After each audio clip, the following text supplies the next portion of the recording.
Chers internautes du Guépard.net, bonjour. Notre plaisir est aujourd'hui immense d'avoir M. Mamadou Bilossi Savané, bien connu des internautes, parce que l'un de nos consultants en matière politique et économique. Bonjour M. Savané. Bonjour.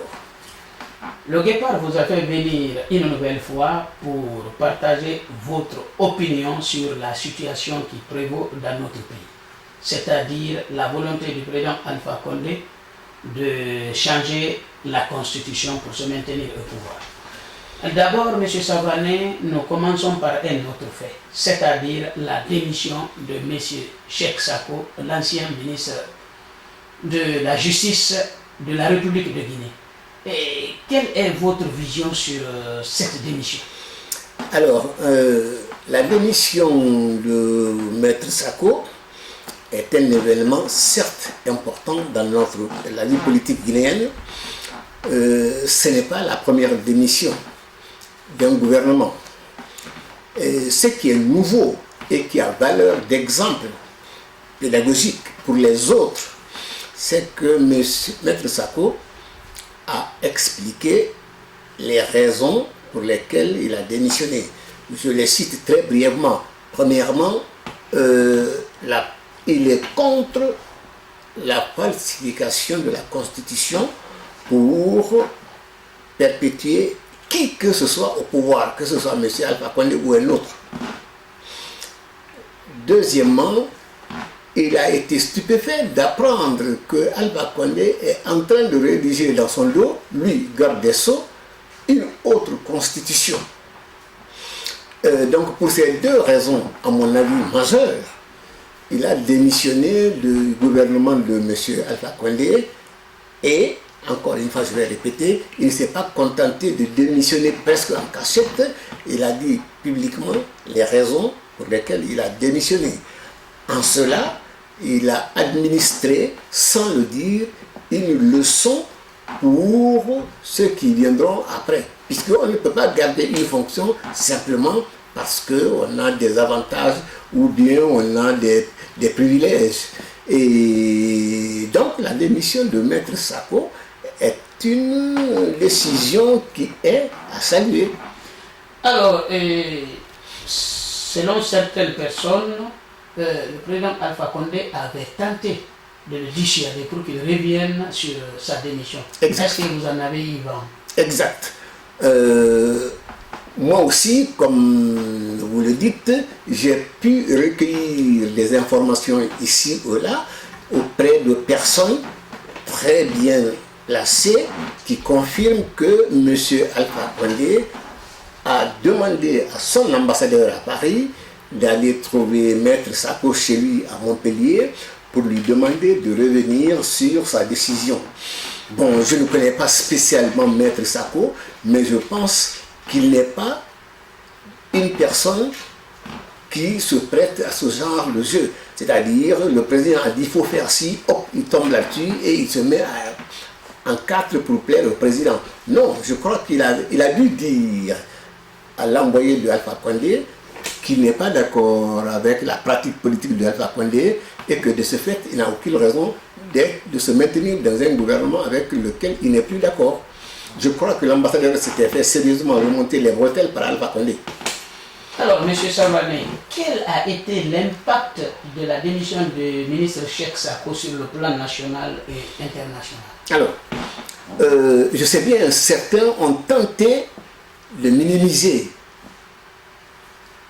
l'impact important que cette démission a eu sur d'abord le moral de Alpha Condé et sur l'ensemble de sa bande comme les Damaro Camara, comme les Mohamed Diané.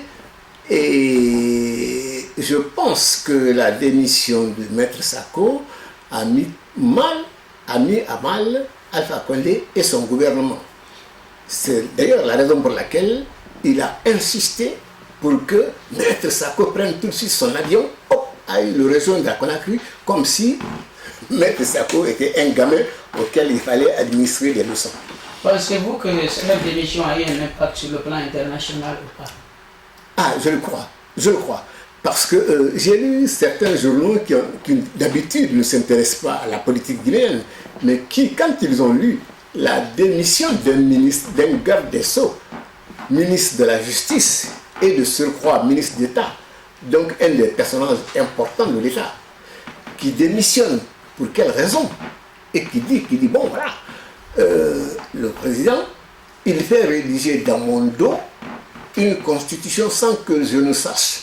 Deuxièmement, sa constitution qu'il veut rédiger, c'est une constitution qui peut être considérée, je crois, les juristes emploient un terme à ce sujet qu'ils appellent, je ne sais pas si c'est la fraude à la loi ou la fraude à la constitution. Autrement dit, Maître Sako, il ne me l'a pas dit comme ça, mais il n'a pas dit comme ça. Mais je pense qu'il a vu qu'il y avait une manœuvre délibérée de contournement de la constitution en vigueur pour permettre à Alpha Condé de se maintenir. C'est la raison pour laquelle il a démissionné. Et donc ça a eu un impact, non seulement en Guinée, mais aussi au plan africain, et même au-delà dans certaines chancelleries occidentales. Tout à fait. On a constaté ici des médias qui d'habitude ne s'intéressaient absolument pas à la Guinée. Parlez de cette question. Monsieur Savané, à la suite de la première question, parce qu'il s'agit de la démission de monsieur Cheikh Sako a un lien avec la volonté d'Alpha Condé de falsifier la Constitution. Alors, nous voyons partout des fonctionnaires qui désormais ne s'embarrassent plus la légalité, c'est-à-dire la légalité leur impose la neutralité. Aujourd'hui, on voit par-ci par-là les médecins, la douane qui demandent à ce qu'on soutienne le président Alpha Condé. Pensez-vous que jusqu'à présent, Alpha Condé tient coûte que coûte à changer la Constitution? Alors, j'ai deux éléments d'explication avant de répondre directement à votre question. D'une manière générale, en Guinée, ceux qu'on appelle les cadres, c'est-à-dire ceux qui sont les directeurs ici ou là, y compris les ministres, ils pensent que le gouvernement, c'est la propriété du président de la République. Le pays, c'est la propriété du président de la République. Et que exprimer son opinion, une opinion quelconque d'ailleurs, qui ne concorde pas avec celle du président, pour eux, c'est plus grave qu'un blasphème pour un religieux. Alors, dans ce contexte, il est exact que l'ensemble des ressources du pays, que ce soit l'administration, les services de sécurité, la police, viennent d'arrêter des jeunes gens qui juste portent des t-shirts sur lesquels ils disent « Nous ne voulons pas de changement constitutionnel, nous sommes contre le changement de la Constitution ». Le simple fait de porter cette chemise, ce t-shirt, est considéré comme un délit. Or, d'abord, ce délit n'existe dans aucun texte guinéen. C'est pour vous dire que tout ce qui touche au président de la République, les fonctionnaires, que ce soit les magistrats, que ce soit la police, etc., croient qu'il faut taper sur tous ceux qui ne sont pas d'accord avec le président. Et ils n'ont pas besoin, pour eux, il n'y a pas besoin de fondement juridique à leur acte. Ils peuvent agir comme ils veulent dans la mesure où ils pensent que c'est ce qui est bien pour le président. Autrement dit, le président est au-dessus du pays. Mais à vrai dire, M. Savané, la Guinée est gérée par le président lui-même de cette manière. Sa volonté prime surtout, y compris sur la Constitution. Alors, absolument, il y a un terme pour ça. Au fond, on peut dire que le système Alpha Condé, parce qu'en fait, on dit Alpha Condé, il n'y a pas que Alpha Condé. Mais c'est lui la partie visible du système. Donc le système Alpha Condé est un système patrimonial. Autrement dit, l'État est considéré comme une propriété. Propriété appartenant à un groupe d'oligarques, ce que j'appelle oligarques. Je vais les citer. Par exemple, il y a le clan de Mohamed Diané. Il y a le clan d'Amaro. Il y a le clan des Kiridi, Bangoura, etc. Donc ceux-là considèrent que le pays, à l'image même de leur chef, c'est-à-dire Alpha Condé, le pays est un patrimoine qui leur appartient. Et que de ce fait, c'est un crime presque sacré de dire qu'il y a une fin à leur pouvoir et que leurs actions doivent reposer sur des fondements légaux. Alors, si M. Alpha Condé veut se maintenir au pouvoir, mais il n'est pas seul. D'abord, je doute maintenant de la volonté personnelle d'Alpha Condé de falsifier à tout prix la Constitution. Moi, je crois, et j'ai des raisons de croire ça, je crois qu'il y a un groupe. Ce groupe, c'est Mamadi Diané, qui est devenu hyper puissant, qui est presque le vice-président. Mohamed Diané, le ministre de la Défense et des Affaires présidentielles. Autrement dit, dans la réalité, en fait, c'est Mohamed Diané qui désormais exerce le pouvoir parce qu'il terrorise tout le monde, y compris en un certain sens Alpha Condé. Mohamed Diané a sa propre armée au sein de l'armée. Je l'ai déjà dit, je vais le répéter. Sinon, qui peut expliquer le recrutement soudain de milliers de jeunes, en général venant de la même région? Pour quelle raison? En Guinée, il y a 4 régions naturelles. Il n'y a pas des jeunes que dans une seule région. Non. Pourquoi Mohamed Diané, tout d'un coup, se mettrait à recruter des jeunes gens? La Guinée n'est pas menacée, personne ne menace la Guinée. Ce qui est urgent en Guinée, c'est de construire ou de réparer les routes, réparer les écoles, assurer la sécurité des personnes et des biens. Est-ce que Mohamed Diané fait cela? Non. Les Guinéens meurent tous les jours simplement d'actes criminels, même sur les routes. Il y a une insécurité totale. Une insécurité totale. Donc, si on peut dire que M. Alpha Condé veut rester au pouvoir, lui aussi, il a ses raisons. Mais je pense qu'il n'est plus le seul déterminé à rester au pouvoir. Mohamed Diané aussi, je vais plus loin. Mohamed Diané a ses réseaux politico-sécuritaires, aussi bien en Guinée que dans certaines ambassades étrangères. Mais le moment viendra où j'en parlerai. Bon, en tout cas, si je vous avais bien lu, je vous laisserai le moment venir le dire. Vous aviez dit, sous l'objectif divulgué par Point.net, que M. Mohamed Diané, ministre de la Défense, a ses réseaux, mais aussi a ses ramifications internationales, qui, d'ailleurs, la personne serait un peu hostile à la France, ainsi de suite. Mais je vous laisserai le dire le moment venu vous-même. Alors, est-ce que pensez-vous jusqu'à présent que Alpha Condé va pouvoir s'imposer aux Guinéens? D'ailleurs, pouvoir que vous n'avez jamais cessé de critiquer en disant que la nationalité même de M. Alpha Condé est douteuse. Alors, je vous le dis tout de suite, certains internautes m'ont appelé pour me demander est-ce que vos propos reposent sur quelque chose de bien fondé.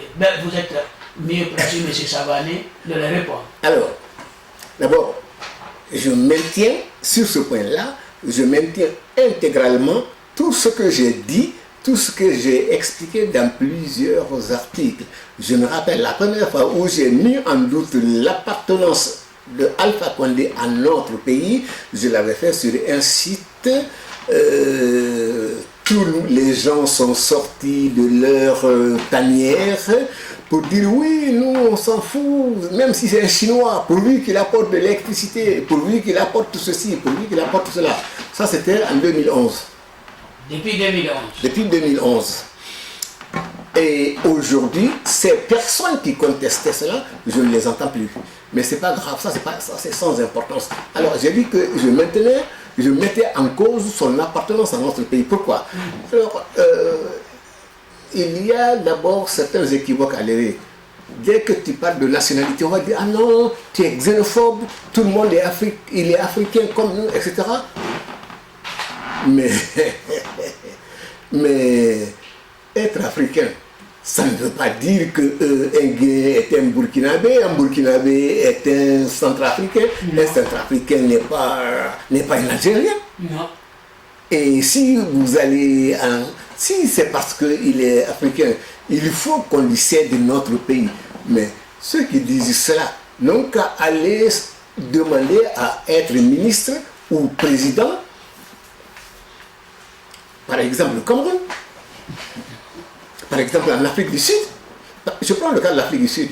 Beaucoup d'Africains ont défilé pour que, du temps de l'apartheid, contre l'Afrique du Sud, contre le régime de l'apartheid et pour soutenir les Sud-Africains. Aujourd'hui, ces Sud-Africains ne veulent pas d'immigrer chez eux. Ils ne sont pas régulièrement, des gens brûlés vifs. Absolument, mais ils ne sont pas xénophobes. Ce qu'ils ne veulent pas, et à mon avis, à juste titre, c'est qu'ils deviennent étrangers dans leur propre pays. Je serai le dernier à leur contester ce droit. Le fait qu'ils, évidemment, quand ils ont un comportement excessif, on ne peut pas admettre qu'ils brûlent les gens. Mais le fait qu'ils disent non, c'est chez nous. D'abord, nous voulons du travail. Pourquoi les étrangers doivent travailler et pas nous qui sommes d'ici? Je suis sur ce principe. Dire cela, ce n'est pas être ni contre le panafricanisme, ni être xénophobe. Alors, je reviens à la question nationale d'Alpha. J'ai dit que Alpha n'était pas guinéen. Alors, pour avoir la nationalité d'un pays, par exemple, je prends sur le plan de nos pratiques habituelles, millénaires chez nous. Tu es d'un quartier ou d'une région, tu es d'une origine, soit de ta maman, soit de ton papa, ou les deux à la fois. Ou donc, si tes parents sont d'un pays, tu es de ce pays-là. Or, Alpha Condé est né en 1936 ou 38, je ne me rappelle plus la date. Enfin, mais la date n'a pas d'importance. Si, ça a une certaine importance parce que c'était à l'époque coloniale. Mais enfin, les parents de Alpha sont burkinabés, c'est-à-dire voltaïques à l'époque. Soudanaise, c'est-à-dire malienne maintenant. Autrement dit, Alpha est né sur le territoire de ce qu'on pouvait appeler la Guinée française, de parents étrangers en Guinée. Et même si c'était une colonie française, ce ne sont pas des autochtones, ils sont arrivés. Bon. Alors, sur ce arrive l'indépendance. Alpha était en France. Avant l'indépendance, il était déjà en France. Donc il a quitté la Guinée française. La Guinée française. Et tous ceux qui étaient en France ont eu la nationalité française et la nationalité d'origine de leurs parents. Donc Alpha est français, ça c'est incontestable, et il peut être burkinabé, je crois qu'il a les papiers burkinabés, et il peut être malien, c'est le pays de sa maman. Alors, et comment se fait-il qu'il vient dire que lui il est candidat et puis on prend ses dossiers, on le valide et on arrange le pouvoir, on le lui donne. On lui donne donc le pouvoir sur un pays dans lequel il n'a aucune espèce d'attache, même sur le plan émotionnel. Ce qui intéressait Alpha Condé, c'est d'ailleurs pour ça qu'il refusait catégoriquement d'appartenir à n'importe quel gouvernement, sauf si lui, il était à la tête. Pourquoi? Parce qu'il voulait mettre la main sur l'ensemble des ressources du pays. C'est ce qu'on lui a permis. C'est ce que la naïveté politique des dirigeants lui ont permis, de mettre la main sur les ressources de notre pays. Si je vous ai bien compris, comme en étant ministre ou premier ministre, il ne pouvait pas bazarder les ressources guinéennes, pour lui c'était présidence ou rien. Absolument. Vous avez bien compris, c'est-à-dire il ne pouvait accepter aucun poste autre que président, parce que c'est à cette fonction-là qu'il peut mettre la main sur l'ensemble des ressources du pays. Encore une fois, je vais insister, il n'y a pas de xénophobie à dire Mon pays, je l'ai reçu de mes ancêtres. Ce n'est pas moi qui ai créé la Guinée. Ce n'est pas toi qui as créé la Guinée. Nous l'avons reçu de nos ancêtres. Tous les pays sont comme ça. C'est un fait naturel. Alpha pouvait être président au Burkina.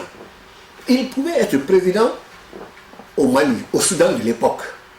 Mais il n'y a rien qui justifie qu'on ait accepté sa candidature à la présidence. Parce qu'il n'a pas fait, à mon avis, les démarches qu'il faut. Quelles sont ces démarches? Moi, j'ai demandé à être français. Il y a une procédure que j'ai suivie. J'ai fait la demande. On m'a demandé un certain nombre de pièces que j'ai fournies. Les autorités françaises ont estimé que je remplissais les conditions de français. Et j'ai eu la nationalité française. Et encore une fois, si j'insiste sur cette question de nationalité, tous les Africains, il y a la place en Guinée. Beaucoup d'Africains peuvent vivre en Guinée. Ils y sont d'ailleurs déjà. Ils peuvent vivre en Guinée sans aucun problème. Moi-même, si je suis devenu ce que je suis, ça n'est pas grâce à la Guinée. C'est grâce à la Côte d'Ivoire d'Oufou-Bani et beaucoup grâce à la France. Ce n'est pas le pays de mes parents, ni la Côte d'Ivoire, ni la France. Mais en France, je suis devenu français, je n'ai pas hérité de la France. J'ai hérité de la Guinée. Alpha Condé a hérité du Burkina. Il peut dire qu'il a hérité de par sa mère le Mali. Mais, sur le plan du droit, sa candidature à la présidence aurait dû être rejetée à la poubelle. Parce qu'il ne peut pas se présenter. Pourquoi n'est-il pas allé au Burkina? C'est le pays de son père. Et sur le plan juridique, encore aujourd'hui, en Guinée, et bien avant, quand on n'est pas de père ou de mère ou les deux Guinéens, on doit obligatoirement passer par des procédures administratives pour avoir la nationalité guinéenne. Parce que l'acte de naissance n'est pas la nationalité. Mais il constate le lieu de naissance. Absolument. Donc, Mohamed Sampil, paix à son âme, nous avait dit ici que c'est lui qui est allé chercher l'acte de naissance d'Alpha Condé en Guinée. Alors, le problème, je me fais l'avocat de mes internautes, est-ce que le président Alpha Condé a fait les démarches nécessaires sous Sékou Touré ou sous Alpha Condé? Et pourquoi d'Alpha Condé, il est devenu Alpha Condé? Parce que le doyen Chamsou Souma dit qu'il connaît les parents d'Alpha Condé, il connaît son père, il s'appelait Mamou Koné. Alors, comment de Koné on est devenu Condé? Et il y a quelque chose qui juridiquement peut poser problème. Je vais vous couper la parole et je ne vais pas me lancer dans un débat juridique, je n'en ai pas les éléments. Mais ce que je peux dire, c'est que, encore une fois, on ne peut pas sortir comme ça, dire, bon, je suis candidat à la présidence de tel pays, sans établir les liens, ce qui vous lie à ce pays. Et être lié à un pays, ce n'est pas seulement les papiers, il faut aussi d'autres liens. Encore une fois, Alpha n'a aucun lien. Il n'a pas fait la démarche qu'il aurait fallu faire, ni au temps de Sékou Touré, ni au temps de Lansana Conté. Ce qui voudrait dire qu'Alpha Condé occupe un fauteuil présidentiel qu'il occupe, disons, frauduleusement. Totalement frauduleusement et qui n'a aucun fondement. Il est totalement. C'est pour cela que j'ai souvent écrit que M. Alpha Condé est illégitime à la magistrature suprême. C'est un fauteuil réservé à ceux qui ont la nationalité guinéenne. Absolument. Alors, M. Savané, on n'est pas très loin de la fin de notre entretien, mais je voulais quand même revenir sur vos écrits sur l'illégalité de la présence des députés à l'Assemblée nationale, d'ailleurs, qui viennent de voter une loi qui a fait couler beaucoup d'encre, loi permettant aux forces de l'ordre de faire usage de leurs armes dans une condition qu'on peut qualifier d'illégal, parce que l'article 6 de la Constitution dit qu'aucune circonstance exceptionnelle ou d'urgence ne peut justifier la violation des droits humains. Il n'y a pas mieux en matière de violation des droits humains que d'exécuter quelqu'un de façon extrajudiciaire. Alors, les députés que vous contestez ont voté une loi que vous contestez aussi. Qu'est-ce que que pouvez-vous nous dire sur ce point? Alors, d'abord sur les députés. Tout le monde sait, Alpha Condé a prolongé les députés dont le mandat est terminé depuis longtemps. Il les a prolongés par décret. Autrement dit, les députés deviennent ses fonctionnaires à lui. Ils n'ont plus aucun mandat du peuple guinéen. Donc les lois qu'ils votent ne sont pas des lois. Ce sont les décisions que Alpha Condé leur demande d'adopter. Et ils le font d'ailleurs. Parce qu'ils leur distribuent l'argent qui aurait dû servir à construire les écoles, à améliorer l'état des routes, à améliorer les hôpitaux. Et donc ces députés, qui à mon avis n'en sont pas, sont tenus par l'argent. Donc ils vont voter tout ce que Alpha Condé et maintenant Mohamed Diané leur demande de voter. Alors pourquoi Mohamed Diané a fait voter cette loi? Parce que, encore une fois, Mohamed Diané est en train de se préparer à prendre le pouvoir. Par les armes. Absolument. Je suis catégorique là-dessus. Il est en train de se préparer à prendre le pouvoir. Et il faut que les Guinéens sachent que si on n'arrête pas Alpha Condé, Mohamed Diané et leur bande dans leur folie, on ne sait pas ce qui peut arriver. Alors, puisqu'on va approcher là... Qui va arrêter les Mohamed Diané, cette bande que vous qualifiez de dangereuse? Alors, voilà. D'abord, il faut tout de suite mettre fin au mandat de Alpha Condé, parce qu'il n'a plus de mandat. Son mandat n'a pas de base légale, il n'y a pas d'Assemblée nationale. La Cour constitutionnelle est une cour falsifiée. Et le pays n'a jamais été aussi divisé que sous Alpha Condé. Or, un président de la République, ce sont ses fonctions principales. Il ne les assume pas. Et en plus, lui-même sape les fondements légaux du pouvoir sur lequel il est assis. Pourquoi le maintenir au pouvoir? Il faut l'en chasser. Maintenant, il n'y a pas à attendre une échéance. Il a fixé l'échéance. L'échéance est terminée. Alors, qui peut l'arrêter? C'est le peuple de Guinée. Et j'invite tous les patriotes, civils et en uniforme, à mettre la main sur Alpha Condé et sa bande, les mettre en état d'arrestation, d'abord pour qu'ils rendent compte du saccage qu'ils ont infligé au pays. Je dis bien saccage, ils ont saccagé le pays. Dans ces conditions, la seule solution, encore une fois, c'est d'organiser une insurrection, parce que Mohamed Diané et sa bande, eux, sont armés. J'ai déjà expliqué plusieurs fois. Il a ses réseaux civils partout, dans les quartiers de Madina, Conakry, etc., partout, qui sont armés. Même si on ne les voit pas, ils ne se promènent pas avec les armes, mais ils les ont. Dans les camps, il a créé sa propre milice, qui, eux, sont en tenue. Donc, ils portent les tenues officielles, mais en fait, ils n'obéissent que à Mohamed Diané. C'est en cela où j'ai dit qu'il inquiète même Alpha Condé. Donc, encore... Alors, oui, et vous avez parlé, comme nous acheminons vers la fin de notre entretien, vous avez parlé aussi de gesticulation minière concernant Alpha Condé. Qu'est-ce qu'ils font de ce terme? Alors, ce que j'appelle gesticulation minière, je l'ai déjà expliqué plusieurs fois. Il m'arrive de parcourir les sites guinéens. D'abord, ce que j'observe, tout ce qui est ressources extérieures est confié, tout ce qui est poste où il peut y avoir des ressources extérieures est confié à des gens proches ou très proches de Alpha Condé ou de Mohamed Diané. Le ministère des Mines, c'est le seul poste qui procure des ressources extérieures. Il n'y en a pas d'autre. Ce poste est confié à quelqu'un qui est le beau-frère du ministre d'État, directeur de cabinet de l'ancien Condé, de Alpha Condé.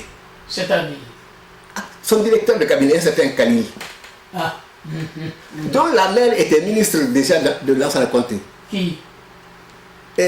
Madame Darabassaran. Je n'ai rien contre ces gens-là, mais est-ce que le pays c'est leur seule propriété? Il n'y a pas d'autres Guinéens capables de faire autant ou mieux que.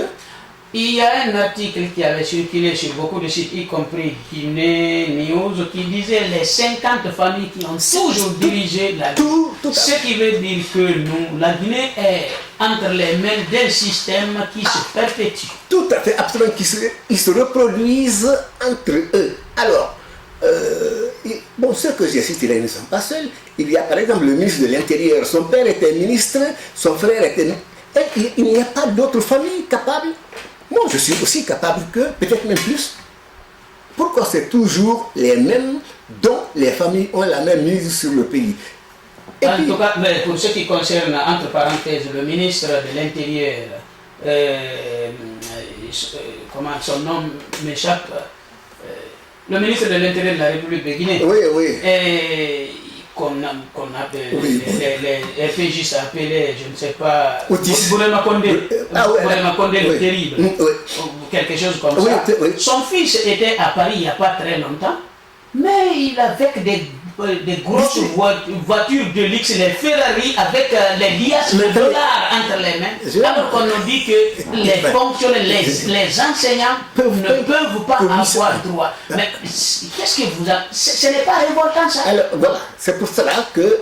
le salaire de Bourema Condé peut justifier ça, que son fils puisse te promener en France ici, avec des liasses de dollars? Alors je vais vous couper la parole, il y a un problème majeur qui va se poser en Guinée. Mais deux, on a cité certaines familles qui, depuis le temps de Sékou Touré jusqu'à maintenant, c'est eux qui mettent la main sur le pays. Alpha Condé a installé la fille de Sékou Touré, qui elle-même vit de ce que Sékou Touré a capté. Certains parlent de 6 milliards de dollars que Sékou Touré a légué à sa fille et à son fils. Son fils qui est en prison aux États-Unis. D'ailleurs, paraît-il, il y a des enquêtes aux États-Unis pour qu'il justifie, je ne sais pas, c'est 250 000 dollars annuels qui tombent sur son compte alors qu'il ne travaille pas. Moi, je suis d'accord qu'il y ait que les Guinéens soient riches, mais que leur richesse soit fondée sur une activité créatrice de richesse, de ressources. C'est-à-dire, je suis d'accord, par exemple, que les menuisiers que je vois là, Corentin, etc., ce sont d'excellents menuisiers. Je suis d'accord que leur activité leur apporte beaucoup d'argent. Mais tous ceux qui, parce qu'ils sont dans l'armée, ils peuvent tirer sur les gens, tuer les populations, prennent les armes pour mettre la main sur l'ensemble des ressources. Toutes les familles que j'ai citées là, ils ont leurs parents dans l'armée. Tous, sans exception. Ils ont leurs parents dans les armées. C'est pour cela qu'ils sont au pouvoir. Et ils mettent les mains sur l'ensemble de la Basse-Guinée. L'ensemble de la Basse-Guinée. Si vous allez aujourd'hui à Boké, c'est chez vous, vous connaissez quel est maintenant l'état. Tout ce qui était comme terre agricole riche, c'est terminé. Non seulement on a chassé les propriétaires légitimes, mais en plus, la terre, c'est terminé. La terre est fichue pour des siècles.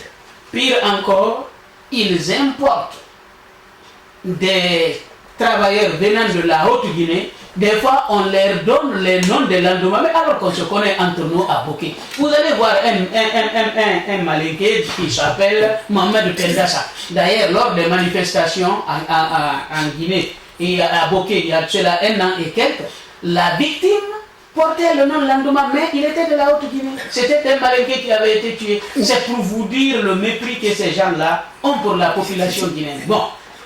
Monsieur Savané, on n'est pas loin. On est arrivé au terme de notre entretien. Quel est votre dernier mot à l'endroit de vos compatriotes guinéens? Alors, ce ne sera pas 2, ce sera 3. Alors, premier mot. J'invite nos compatriotes à ne pas confondre Malinké et RPG. Ensuite, à l'intérieur même du RPG, l'immense majorité des militants de base du RPG n'ont jamais accepté ce que Alpha Condé et les Mohamed Diané sont en train de faire. Les Mohamed Diané, les Amadou Damaro Camara. ce qu'ils sont en train de faire, l'immense majorité, je peux dire les 95%, je sais, mes neveux sont RPG. Ils sont malinqués. Ils ont toujours été hostiles à ce qui est en train d'être fait. Je vais reprendre ça. Moi, un jour, ils m'ont expliqué. Ils m'ont dit, nous, ce qu'on a voulu, on a soutenu Alpha parce que nous avons pensé qu'il viendrait rassembler l'ensemble des Guinéens sans distinguer un peu le Soussou, Malinké, etc. Nous, on s'en fout de ça. Donc, il ne faut pas confondre à l'intérieur même du RPG. Tout le RPG n'a jamais soutenu ce que Alpha Condé est en train de faire. Alpha Condé, Mohamed Diané et autres. Piller le pays, saccager le pays. Le saccage qu'ils ont infligé à la Guinée maritime, qu'est-ce que ça a comme conséquence? Si on n'éduque pas la population de la Basse-Guinée, ils vont dire, ah bon, les Malinqués viennent casser chez nous, saccager notre région alors qu'ils préservent chez eux. Or, ce ne sont pas les Malinqués. Oui, c'est un petit groupe. C'est un petit groupe, quelques familles dont j'ai cité le nom. Donc, j'invite nos compatriotes, que ce soit Soussou, Malinké, etc., à ne pas confondre. Alpha, d'ailleurs, n'est pas guinéen. Alpha n'est pas Malinké. Il est, comment ça s'appelle, les habitants du nord de la Côte d'Ivoire. Moussi. Oui, il est Moussi. Donc, Alpha n'est pas guinéen. Donc, il ne faut pas dire ni croire, parce que c'est faux. Les Malinqués, d'abord, ne sont pas tous au RPG, et ceux qui sont au RPG n'ont jamais adhéré à ce qu'Alpha fait. Ça, c'est la première recommandation. Deuxièmement, j'invite maintenant tous nos compatriotes qui sont attachés à la terre de leurs ancêtres, où qu'ils soient, désormais de s'engager dans une action de désobéissance civile active, c'est-à-dire ne plus jamais appliquer le moindre ordre donné par ceux qui se réclament, celui qui tient son pouvoir de Alpha Condé, que ce soit un magistrat, que ce soit un militaire, tous ceux qui se réclament du pouvoir d'Alpha Condé, on doit les rendre illégitimes, c'est-à-dire refuser d'obéir à ce qu'ils disent, aux ordres qu'ils donnent. Troisième point que je vais dire à nos compatriotes en uniforme, parce que les compatriotes en uniforme font partie du peuple. Voilà, font partie du peuple. Ce sont nos frères, ce sont nos amis, ce sont nos enfants. Et ils ont un devoir, ne pas abandonner le pays dans les mains de Alpha Condé. Parce que Alpha Condé a organisé la décomposition de notre pays. Et il peut le faire parce qu'il n'a aucune raison de s'atteler à construire ce pays. On lui a donné, il l'a pris comme un commerçant direct. Je passais par là, je suis tombé sur une occasion. Donc je l'ai saisi. Et enfin, ce que je voulais que tout le monde, ce à quoi on fasse attention. Quiconque laisse croire qu'on peut aller directement à une élection, cette personne-là nous trompe tous. On a fait une fois, deux fois, trois fois, quatre fois des élections dans une confusion totale. Quelqu'un a dit que on ne sort de la confusion qu'à ses propres dépens. Donc, l'état de confusion dans lequel se trouve notre pays, il est unique. Il ne faut pas parler d'organiser des élections. Il faut d'abord assurer une transition par une équipe déterminée qui va nettoyer, mettre de l'ordre, montrer aux Guinéens qu'ils sont dans leur pays, que leur sécurité est assurée, qu'ils peuvent se déplacer d'un endroit à un autre, matin, midi, soir, nuit, à n'importe quelle heure, il leur arrivera à rien. Donc que les Guinéens réalisent qu'ils peuvent être respectés en tant qu'êtres humains dans leur pays. Actuellement, les Guinéens sont considérés par les administrations, par la police, par les juges, comme les animaux qu'on peut arrêter, qu'on peut frapper, qu'on peut mettre en prison. Même Alpha Condé, dès qu'il est dans une réunion, celui qui fait ça, je le mets en prison. Est-ce qu'il est juge? Non, c'est quand même... Un préfet, par exemple, le préfet de Cancan, un certain... Un juge Diop. Voilà, des gens, les traînards de Paris, qui sont au pouvoir, dit à Cancan, celui qui n'est pas d'accord avec le président, il n'est qu'à quitter le pays, ou bien je le mets en prison. Pire encore, il arrive dans une ville de la Haute-Guinée, là-bas, et il vient, il n'y avait pas de chaise. Ils ont mis les chaises de Dr Ousmane, du parti de Paris, Dr Ousmane, à leur disposition. Lorsque ce fameux Aziz Diop s'est senti, a compris qu'il était sur la chaise de docteur du parti PADES, ben, ceux qui ont gentiment mis les chaises à leur disposition se sont retrouvés en prison. Voilà. Mais c'est quand même ahurissant. Oh, il devrait remercier Ousmane Kaba d'avoir laissé employer ces chaises par des gens indignes comme ça. C'est l'infraction pénale qui peut amener quelqu'un en prison. Il n'y a pas de peine sans loi. Quelle est la loi dans le code pénal guinéen qui dit que celui qui s'assoit, si on fait asseoir un préfet sur la chaise d'un parti politique, on doit aller en prison? Je ne suis pas juriste. Moi-même, j'ai été en prison. Ah ben, à la demande de Alpha Condé et de certains autres à la présidence qui ont peur, ils croient que je ne les connais pas. Je les connais. Mais j'ai réalisé qu'ils ont peur de se faire connaître. Or, je n'ai pas de rancœur contre eux. Je sais dans quel état ils vivent. Ils ont obéi à des ordres de Alpha Condé et de Mohamed Diané. Précisément les deux. C'est à la suite d'une émission où j'ai mis en cause la probité de Alpha Condé que j'ai maintenue. J'ai mis en cause la probité de Mohamed Diané. Et ensuite, j'ai expliqué que Alpha Condé est en train d'organiser la décomposition de notre pays. C'est pour ça que je suis oui. Et j'ai dit, bon, est-ce que vous avez une convocation? Non. J'arrive devant un juge qui se trouve un parent d'Amaro Camara. Il me dit, bon, voilà, moi je suis au service du président, vous allez manquer du respect au président. Au service du président? Oui. Pas au service de l'État? Non, il a dit qu'il est au service du président, vous allez manquer du respect au président, moi je vous envoie au dépôt. J'ai dit, bon, vous faites comme vous voulez, mais j'avais compris qu'il croyait que j'avais de l'argent. Il pensait que j'allais lui dire, bon, monsieur le juge, voilà de l'argent et puis laissez-moi sortir. J'ai dit non, mais vous faites comme vous voulez. C'est ainsi que je suis allé en prison. La Guinée a encore beaucoup de chemin à faire. Alors, est-ce que M. Savané a fini de dire ces dernières phrases à ses compatriotes parce que nous arrivons à la fin de l'émission? Alors, je vais répéter encore ce que j'ai déjà dit. Ce qu'il nous faut, tout de suite là, Alpha Condé lui-même a ouvert la transition en piétinant toutes les institutions. Donc nous sommes en transition. Et ce qu'il faut, il faut balayer tout ça là.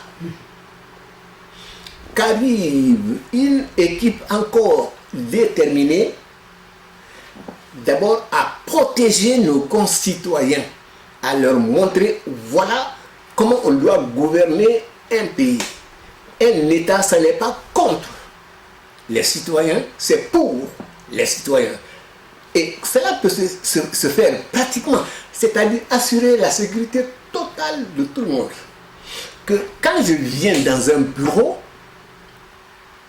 le service qui m'est dû me soit rendu tout de suite, sans qu'on ne me raquette.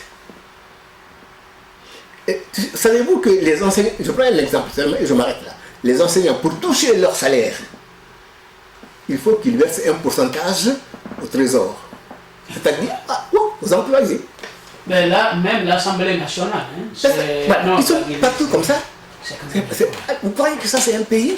Et ça c'est Alpha qui maintient ça, c'est les Mohamed Diané qui maintiennent ça, les Damaro Camara qui parlent de... Non, c'est qu'il faut, celui qui parle d'élection, il est en train de tromper les Guinéens. Il veut continuer le système. Ce qu'il faut, c'est balayer tout ça, réorganiser le pays, montrer à nos compatriotes qu'ils sont dans leur pays, qu'ils ne craignent personne, y compris le président, qu'il y a des lois qui ne sont pas faites seulement contre eux, mais qui doivent les protéger. Ensuite, on procède à un recensement sérieux. On fabrique une autre liste électorale. C'est à ce moment-là qu'on aura commencé à mettre sur pied un État et une élection qui se fait dans ces conditions-là aura une certaine crédibilité. Mais dire, ah bon, dans 3 mois, il faut qu'on organise des élections, mais ça, ceux qui disent ça, ce sont des gens qui ont déjà organisé la fraude qu'ils veulent tout de suite mettre en pratique. Voilà. Ben, merci beaucoup, M. Savané. Vous avez été fidèle à vous-même. Chaque chose a été dite de façon claire et je vous assure que je reviendrai vers vous dès que mes internautes m'interpelleront parce qu'ils ne sont très souvent pas indifférents à vos interventions. Merci beaucoup, M. Savané, et j'espère bien à très bientôt. Ben, je suis à votre disposition et à la disposition des internautes guinéens. Merci de m'avoir invité.